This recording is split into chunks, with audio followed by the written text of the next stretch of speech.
ಛತ್ರಪತಿ ಶಿವಾಜಿ ಮಹಾರಾಜರು ಕೇವಲ ಶೂರ ಯೋಧನಲ್ಲ, ಅವರು ತಮ್ಮ ಗುರು ಸಮರ್ಥ ರಾಮದಾಸ ಸ್ವಾಮಿಗಳ ಪರಮಭಕ್ತರು. ಗುರು ಅವರಿಗೆ ಅಪಾರ ಪ್ರೀತಿಯಿತ್ತು. ಆದರೆ ಇತರ ಶಿಷ್ಯರ ಮನದಲ್ಲಿ ಒಂದು ಪ್ರಶ್ನೆ ಹುಟ್ಟಿತು. ಶಿವಾಜಿ ರಾಜನಾಗಿದ್ದರಿಂದಲೇ ಗುರು ಅವರಿಗೆ ಹೆಚ್ಚು ಪ್ರೀತಿ ತೋರಿಸುತ್ತಾರಾ? ಶಿಷ್ಯರ ಮನದಲ್ಲಿ ಬೆಳೆಯುತ್ತಿರುವ ಅಸೂಯೆಯನ್ನು ಸಮರ್ಥರು ಅರಿತುಕೊಂಡರು. ಅವರು ತೀರ್ಮಾನಿಸಿದರು, ಈ ತಪ್ಪು ಭಾವನೆಯನ್ನು ದೂರ ಮಾಡಲೇಬೇಕು. ಒಂದು ದಿನ ಸಮರ್ಥರು ಎಲ್ಲಾ ಶಿಷ್ಯರನ್ನೂ ಕಾಡಿನೊಳಗೆ ಕರೆದುಕೊಂಡು ಹೋದರು. ಅಲ್ಲಿದ್ದ ಒಂದು ಗುಹೆಯೊಳಗೆ ಸಮರ್ಥರು ಪ್ರವೇಶಿಸಿದರು. ಗುಹೆಯೊಳಗೆ ಸಮರ್ಥರು ಹೊಟ್ಟೆ ನೋವಿನಿಂದ ನರಳುತ್ತಿರುವಂತೆ ನಟಿಸಿದರು.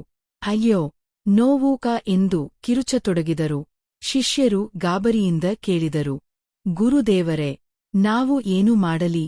ಸಮರ್ಥರು ಹೇಳಿದರು, ಈ ಹೊಟ್ಟೆ ನೋವಿಗೆ ಒಂದು ಮಾತ್ರ ಔಷಧಿ ಇದೆ, ಹುಲಿ ತಾಯಿಯ ತಾಜಾ ಹಾಲು.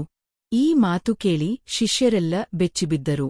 ಆ ಸಮಯದಲ್ಲಿ ಶಿವಾಜಿ ಮಹಾರಾಜರು ತಮ್ಮ ಗುರುರನ್ನು ಭೇಟಿಯಾಗಲು ಹೊರಟಿದ್ದರು. ಗುರು ಕಾಡಿನಲ್ಲಿ ಇದ್ದಾರೆ ಎಂಬ ಸುದ್ದಿ ತಿಳಿದು ಅವರು ತಕ್ಷಣ ಕಾಡಿನೊಳಗೆ ಪ್ರವೇಶಿಸಿದರು. ಗುಹೆಯಿಂದ ಕೇಳಿಬಂದ ನರಳುವ ಶಬ್ದವನ್ನು ಕೇಳಿ ಶಿವಾಜಿ ಒಳಗೆ ಹೋದರು. ಗುರುದೇವರನ್ನು ನೋವಿನಲ್ಲಿ ಕಂಡು ಕೇಮುಗಿದು ಕೇಳಿದರು, ಗುರುದೇವರೇ, ನಿಮ್ಮ ನೋವಿಗೆ ಪರಿಹಾರವೇನು? ಹುಲಿ ತಾಯಿಯ ಹಾಲು ಎಂದು ಸಮರ್ಥರು ಹೇಳಿದರು. ಒಂದು ಕ್ಷಣವೂ ಯೋಚಿಸದೆ ಶಿವಾಜಿ ಕಮಂಡಲುವನ್ನು ತೆಗೆದುಕೊಂಡು ಕಾಡಿನೊಳಗೆ ಹೊರಟರು. ಸ್ವಲ್ಪ ಸಮಯದ ನಂತರ 2 ಹುಲಿ ಮರಿಗಳನ್ನು ಕಂಡರು. ಅವಳ ತಾಯಿ ಕೂಡ ಅಲ್ಲಿ ಬಂದಳು. ಹುಲಿ ಗರ್ಜಿಸಿತು. ಆದರೆ ಶಿವಾಜಿಯ ಮನದಲ್ಲಿ ಭಯವಿರಲಿಲ್ಲ.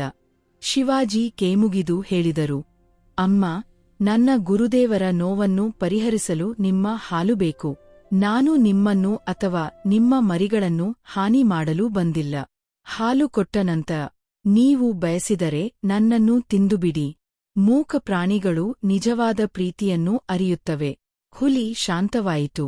ಅವಳು ಶಿವಾಜಿಯನ್ನು ಮೃದುವಾಗಿ ನಕ್ಕಿತು. ಅವಕಾಶ ಪಡೆದು ಶಿವಾಜಿ ಹಾಲನ್ನು ಕಮಂಡಲುವಿನಲ್ಲಿ ತುಂಬಿದರು. ಶಿವಾಜಿ ಹಾಲನ್ನು ಗುರುದೇವರ ಮುಂದೆ ಇಟ್ಟರು. ಸಮರ್ಥರು ನಗುತ್ತ ಹೇಳಿದರು, ಇಂತಹ ಭಕ್ತನಿದ್ದಾಗ ಗುರು ನೋವಿನಲ್ಲಿ ಹೇಗೆ ಇರುತ್ತಾನೆ ಎಂದು ಶಿವಾಜಿಯ ತಲೆಯ ಮೇಲೆ ಆಶೀರ್ವಾದ ಇಟ್ಟರು. ಶಿಷ್ಯರು ತಮ್ಮ ತಪ್ಪನ್ನು ಅರಿತುಕೊಂಡರು. ಗುರುವಿನ ಪ್ರೀತಿ ಸ್ಥಾನಮಾನಕ್ಕೆ ಸಿಗುವುದಿಲ್ಲ, ಅದು ಭಕ್ತಿಯಿಂದ ಗಳಿಸಬೇಕು. ಅಸೂಯೆ ನಮ್ಮ ದುರ್ಬಲತೆಯನ್ನು ಹೆಚ್ಚಿಸುತ್ತದೆ. ನಾವು ಇತರರನ್ನು ಹಿಂಗಿಕೊಳ್ಳದೆ ನಮ್ಮ ದೋಷಗಳನ್ನು ದೂರ ಮಾಡಬೇಕು.